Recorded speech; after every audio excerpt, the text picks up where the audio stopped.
the other law firms that can be appointed as guardians. In my case, there was a law secretary by the name of Joseph McCormick. I would later be told by an employee of the surrogates court that his wife, Suzanne McCormick, worked for a firm that was involved in my mother's estate. So again, there's so much of insider dealing, wheeler dealing, that you don't have a chance. Kevin, it's a machine, isn't it? Absolutely. You don't have a chance.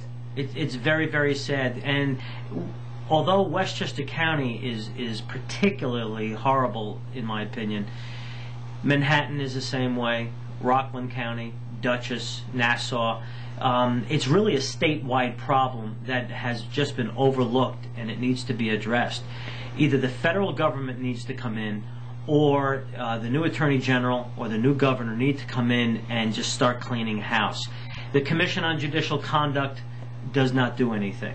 The Ethics Committee for the attorneys, they do nothing. If you're politically connected, a form letter is sent out. We don't think the attorney did anything wrong. Sadly, no one is being held to uphold the law. Judges on a routine basis just make rulings on the fly. They don't adhere to the law. Kevin, are the judges puppets? I've heard that. I've seen that. No one in this country wants to believe that, but it's sadly true. When at some point most people realize that the decision in their case was made well before the judge had a chance to review the facts or have a court hearing. Someone is controlling them. And the old adage in Westchester County and in New York State, statewide, is the fix is in, the phone call was made, there's a contract on this one. Sadly, I have seen every component of the fix is in, from the judge allowing my own attorney, while he was my attorney, accepted money from me, signed a retainer agreement with me. He worked behind my back to have my authority as my mother's named executor, to have my authority stayed. The court should have reported him to the disciplinary committee and should have thrown him off the case. They didn't do that. What it allowed, though, was to create so much animosity in the case where then the court could appoint a public administrator, and then certain realtors could be used and certain appraisers could be used. So, sadly, I believe, the money could be spread around among the cronies and the friends of the judges and the law clerks, etc. And never to the inheritors. Exactly. And again, my mother's estate has only been going on 4 years. Your heart has to bleed for these estates that have been going on for 17 years. The Carvel estate, over 24 attorneys have been paid $1 million, more than $1 million. Oh, yeah. It's a money pit. That's all they care about. The name of that lawyer who double-crossed you? His name is Joseph McQuaid of McQuaid and McQuaid. He's a deacon in the Catholic Church. And not only is, in my opinion, he horribly ethically challenged, he's not very smart either. The day that he thought that he would have my authority stayed,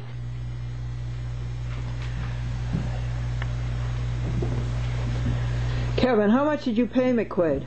I co-signed a check made out to Joseph McQuaid, McQuaid and McQuaid, for over $18,000. The date of that check was September 24th. He had previously been working behind my back to file papers against me, his own client.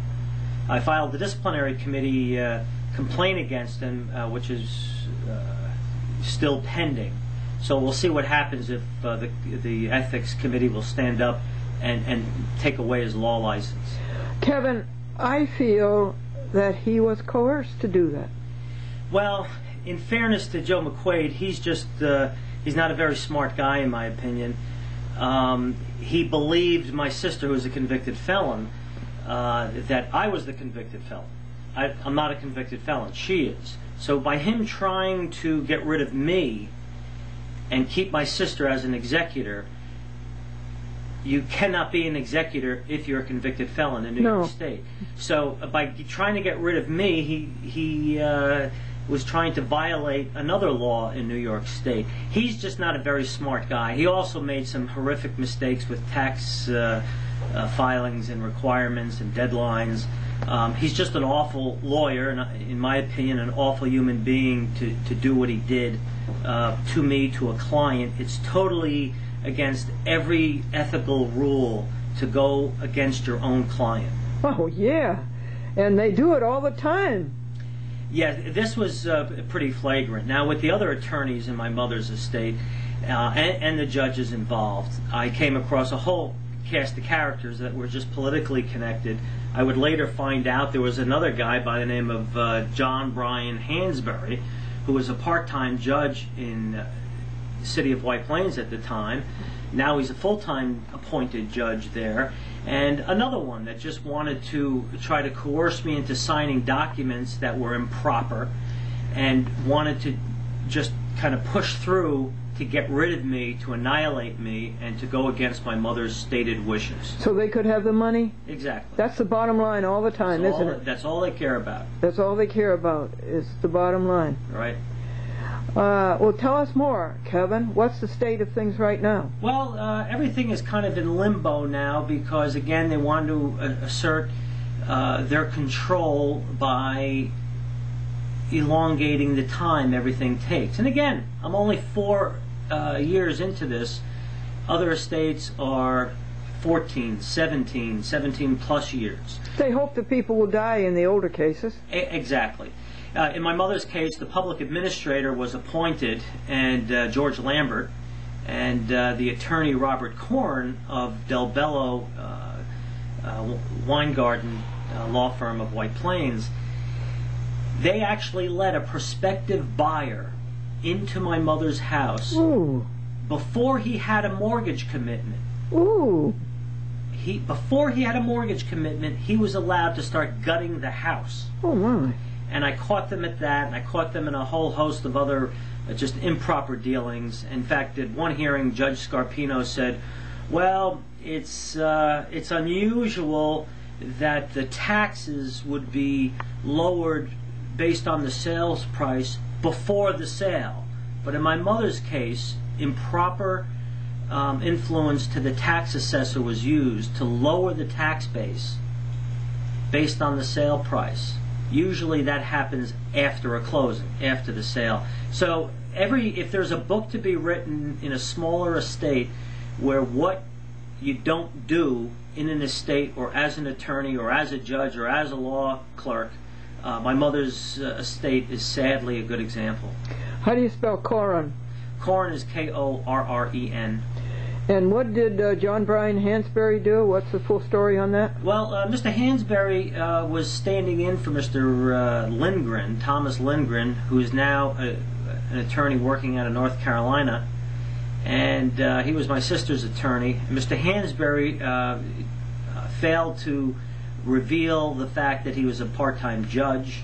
Mr. Hansberry was in on meetings where it was discussed illegal assignments that were being filed in my mother's estate, other improper activity that was going on in my mother's estate by attorneys, where Mr. Hansberry, who's an attorney who had an obligation to report these improper acts, but also as a judge had an obligation. He was a witness to some very serious actions, and he had an obligation, both as an attorney and as a part-time judge.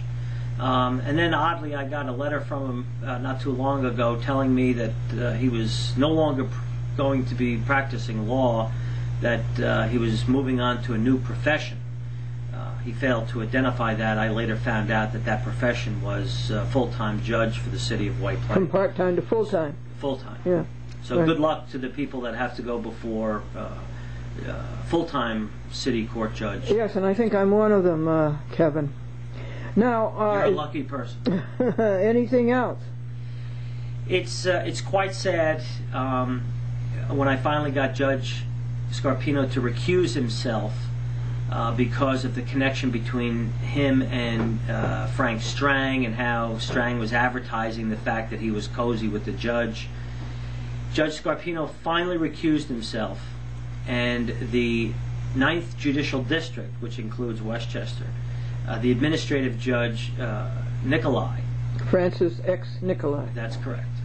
Transferred my mother's case out the front door of the Westchester County Surrogates Court, but around back through the back door of Westchester. Oh. Because I had a claim against the Westchester County Public Administrator, who prevented me from getting a court-ordered appraisal of my mother's house, which when I was able to get an appraisal of the house had been largely gutted.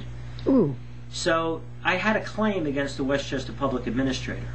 The administrative judge didn't want to listen to any of that, and he too is close, obviously, to Judge Scarpino, Joe Aceta, and Frank Strang, and he decided not to transfer it to another county surrogate court, but to keep it under control. Tell me. I was subsequently assigned to a Judge Gerald Lohr, who I would later find out from the administrative offices in Albany that Judge Lohr made 2 court rulings in my mother's case while he was not authorized as a judge. Ooh. And my trial was very plain and simple. The judge decided that I could not file any motions. He was very nice to advise me that I shouldn't even bother presenting him with any order to show causes. I shouldn't waste my time, he said, because he wouldn't sign them. That's frankly unconstitutional. There's a lot of unconstitutional things going on, but in fairness, it's been going on for so long, it's the business as usual now. There was a demonstration. That was an out-and-out denial of due process. Exactly. There is no due process in Westchester County, in my opinion, and especially between the cast of characters that I've come across. I'm embarrassed to say, to have to call some of these judges. They're a disgrace. Yes, they are. Unfortunately, the system is so polluted in Westchester County that the honest judges can't speak up. No, they can't. They're out in a minute if they do. Exactly. Now, Kevin Lohr and Nikolai and Scarpino, all these people, are they getting a piece of the action? Well, you know, in the old days, you had brown paper bags full of cash. It doesn't happen like that anymore. You'll have, and I'm using generalizations here, the way it works now is someone might get a mortgage, and they don't have to make those monthly payments, or a year or two down the road that mortgage is paid off. Oh, or that's how they do it. Their good friend has a business, so that person might be the appraiser here or the real estate agent there. That's how it's done these days. You know, the dopey people in Brooklyn that actually hand over cigars and cash. I have to give some of the crooks in and around Westchester County a little bit more credit. They're a little bit more sophisticated, and that's what is frustrating to the federal prosecutors now, where they don't have those tapes in Westchester of the cash. But it all comes down to money. It all comes down to power. It's obvious what is happening, and I do believe in my lifetime that we'll see a very large cleanup. You think so? Yes. It's gone on so long, Kevin. But times have changed. People are fed up. There was a big demonstration in front of the courthouse this past Monday. Westchester County Courthouse. Yes, and the spectrum was interesting. Surrogate victims of matrimonial court, and these aren't people that are upset because they lost a case. That happens. What upsets you and me and everyone is fundamental rights that we have to be heard. When a Judge Scarpino in my mother's case said, I tried to get my lawyer disqualified. The first time around, the judge denied disqualifying my lawyer. The second time, he finally got rid of him. That's not due process.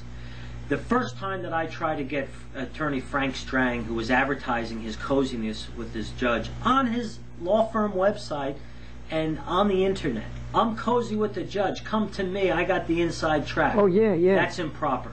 When I first tried to get the judge to disqualify Frank Strang and McCarthy Fingar, the judge in the same decision said, I'm denying your request to get rid of Strang and McCarthy Fingar without prejudice to renew, which means I'm saying no now, but you can come back to me at another time. Yeah. In that same decision, he sua sponte, on his own, no one asked for it. He says, I'm denying your motion. You can come back to me and do it again. 5 or 6 paragraphs later, he says, oh, by the way, I'm preventing you from filing any more paper. So that's the kind of brazen abuse of due process and of basic constitutional rights. Yes, in broad daylight. Exactly. And they get away with it. Well, are we helping to stop this? Yes, people are becoming very active, very vocal. I do have hope. A lot of people don't know about what happened in the 17-year history of the Carvel estate. For example, most people don't know that 2 or 3 people went to prison because of fraud against the Carvel estate. You never read about that in the newspaper. No, you didn't. Then D.A. Pirro didn't want to hear about it. Only by pressing the Attorney General, who at the time was Eliot Spitzer, was Eliot Spitzer's office able to get convictions. So we now have Eliot Spitzer as a governor, and he knows what's going on. He has called Surrogate Scarpino to task, from what I hear, at least once, about certain improper things being done. So we have a governor that wants to change things. We have a very, very capable Attorney General, Cuomo, and I think a combination of that, combination of the fact that it's just gotten out of hand, it's just too rampant, and people are starting to talk. People are starting to come out publicly and say, it must stop, we must do something about it. Winning and losing is one thing. The denial of due process and every legal right that we've ever had and that we're guaranteed under the U.S. Constitution, that's another thing. And it has gotten out of hand. We have to remember that within the last year, Federal Judge Garson ruled that the way we elect our judges in New York State is unconstitutional. That is so powerful, pointing at how our judges get to where they are. First, they're appointed through the backroom deal making to some sort of judgeship. Like, give me an example. I'll give you a great example. Surrogate Scarpino. He was appointed. He was first appointed as a city court judge in Mount Vernon. Now he can call himself a judge. At that point, they then advertise, well, let's re-elect judge. You keep saying judge. Oh, he got elected once, we'll elect him again. He wasn't elected the first time. He was appointed. So he's appointed as a city court judge. Then he gets elected as a Supreme Court judge, and then he goes on and becomes a surrogate.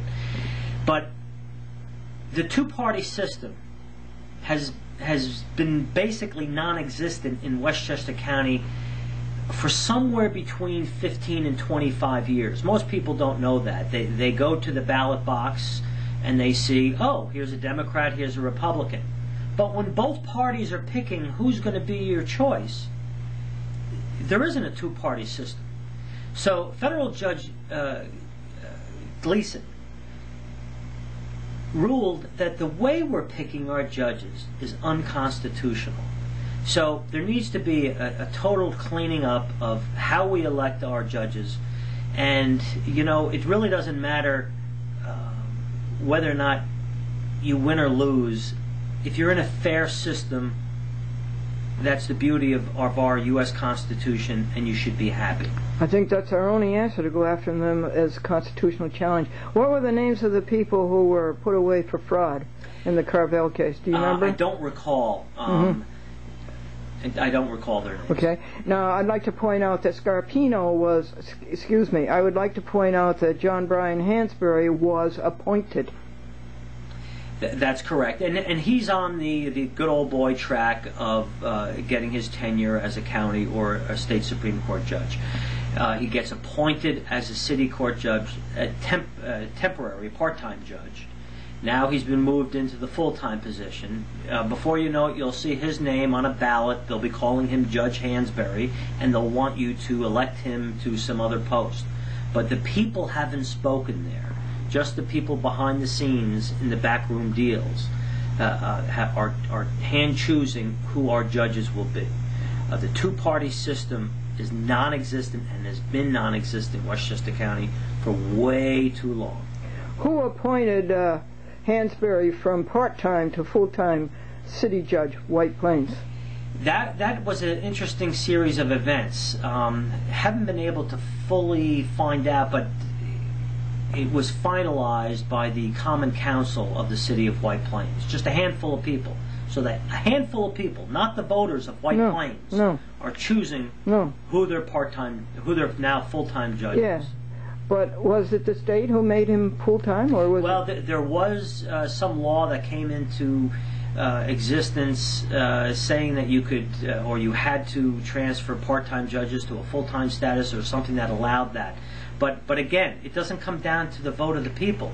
It comes down to the vote of a couple of people that have now put this man in as a full-time judge. So it is the city of White Plains, the Common Council, and Mayor Delfino who made him full-time? That's correct, based on some new state legislative law that went into. Well, who to sue? We're going to sue you, Delfino, and the White Plains Common Council. I fully apprise you of what this man Hansberry was made of.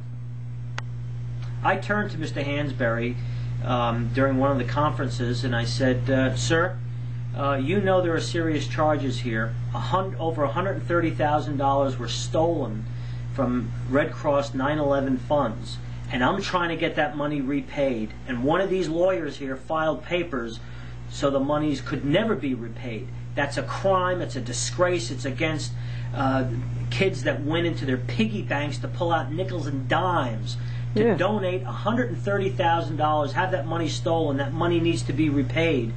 And what's your opinion of that? And Mr. Hansberry started picking his fingers and looking at his shoes, couldn't look me in the eye, and did not want to respond to what he was a first-hand witness of, and that is a crime by other attorneys which he was obligated to report to the Commission on Judicial to the Ethics Committee, and he failed to do that.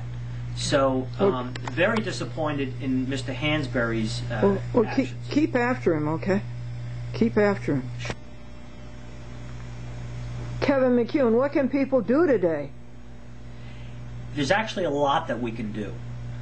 We can write to our U.S. senators, Schumer and Clinton, and especially Ms. Clinton. In her own backyard, I've read, there's a lot of women upset that they're getting crucified in divorce proceedings and in family court proceedings, and even fathers are getting crucified, where due process has been yanked away from their cases. So we can write to our U.S. senators and say, hey, listen, it is so bad in Westchester County, in New York, that we need some sort of federal monitor. Myself and Pam Carvel have asked Governor Spitzer to appoint a special inspector general to oversee some of the problems that have been brought to the attention of the Inspector General, Spatz, and to the Attorney General's office in different times, to revisit those serious issues and do something about it now. Write your newspapers. Call up your state senators. Tell them that something needs to be done. The Westchester Guardian is a fantastic newspaper. Read it, write letters into it. There are different websites, different blogs out there. We've come across one recently, www.exposecorruptcourts.blogspot.com. And a lot of people are putting information there that are being passed on to state and federal officials. We need to be vocal about it. Call Judge Nicolai, call Chief Judge Kay, send a letter, do anything. It was heartwarming at the demonstration on Monday, where at 9 o'clock in the morning a grandmother came down and she stood there in front of the group and she said, I support all of you people who are against the corruption in the surrogate court and the family court in White Plains. I support you. And as a grandmother, because of some of the shenanigans going on with the attorneys and the judges involved, she was prevented from seeing her grandchildren. And that's what this is all about. It's about our future. And if we allow our children and our grandchildren to live in an environment where one phone call is going to inflict what the decision and the law will be, that's a pretty sad commentary on our adherence to the Constitution and our right to due process. We must bring due process back. We can do that by being vocal, by speaking up, and pointing to it, as sadly as it is. We need to create the environment where the good lawyers can come forward, the good judges can come forward, and we will cheer them coming forward to clean up the system and clean up the dirty, corrupt horrors that have destroyed people and ruined families. So become active, write letters, make phone calls, and there may be a change in the wind. Kevin, it isn't right that your mother left you an inheritance and you have been deprived of it. It isn't right. What are we going to do about that? That just isn't right. Well, that's part of the game they play, where the McCormicks, 17 years. Carvel's, 17 years. Lefkowitz, 17 years. Are you ever going to get your inheritance? Well, they don't care about that. And no, they don't. But I can't answer that question. They're going to keep you from it. Well, they can do whatever they want to do, but... Kevin, do you honestly think that the money is already spent, that it's disappeared? Well, I'm sure a lot of it has been attacked through legal fees and other bogus expenses, but that's the game they play. You know, we have to think about the Carvel estate, where lawyers who never knew the Carvels. The only reason they knew about Carvel from ordering ice cream, but they were able, because they were politically connected, to make millions and millions and millions of dollars in legal fees because they were part of the old boy network. What a racket. It is a racket. But Kevin, are you ever going to get your due inheritance? I can't answer that question. Isn't it awful? And here it is yours, and it's been stolen from you. There's a bigger purpose here, and the purpose is the corruption in our courts, the manipulation by administrative judges, by law clerks. That's what needs to be stopped. Because if we all concentrate on our own individual case, we lose sight of the bigger picture here. I am totally moved by this woman in New York City who herself is a law guardian in other court cases, and the court appointed a law guardian over her in her husband's estate. She hasn't received a dime from her husband's estate. No. The court, by giving out a patronage position, having a law guardian monitor a law guardian, yes, just so that other lawyer could make money. Kevin, this whole thing of guardianship is the biggest racket, and it's not only in estates, it's in the poor old people if they find one who has money. Exactly. Kevin, it's terrible. They take over their lives. It happens every day. Every day, 1,000 times a day, everywhere. And they take over their lives, and they write checks, and they keep them from their own money, and they put them in institutions. I'm going to do an expose on that sometime this week in the case of Esther Varon in the Supreme Court, County of Nassau, Long Island. They have taken her money, and they have taken her life. It happens more often than any of us want to even believe. She's 80 years old, and now she's a prisoner in a mental hospital. And she's not mental any more than you and I. Well, no matter what laws are made, unless there's effective monitoring, the laws are useless, because there's always waivers of laws, there's always a way to manipulate it, and even dopey lawyers can figure out a way how to stretch the truth. But if there's no accountability, they'll do whatever they want and they'll get away. If they're not watched, you're absolutely sure. And I found that out when I monitored all of the judges in the Westchester County Court and the Westchester Supreme Court. I monitored all of them. But we need to lay the foundation where the honest judges can come forward and say there's something wrong going on here, and they're not crucified. Right now, honest judges are petrified to come forward. They are, honey, they'll be destroyed. But I've gone much farther, I think, into this than you have. I don't think there are any honest judges. If a judge dares to speak up, the mob goes after him. Now, I don't know what mob this is, but whatever it is, this union or whatever it is, they get into it and they're out if they're good. Well, the way it works is it's so simple, where just one conversation in person, a couple of comments, one phone call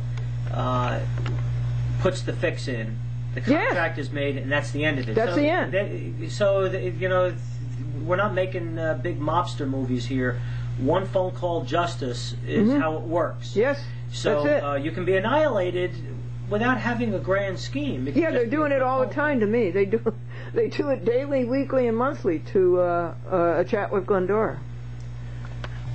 Mr. Kevin McCune, what holds ye in your hand?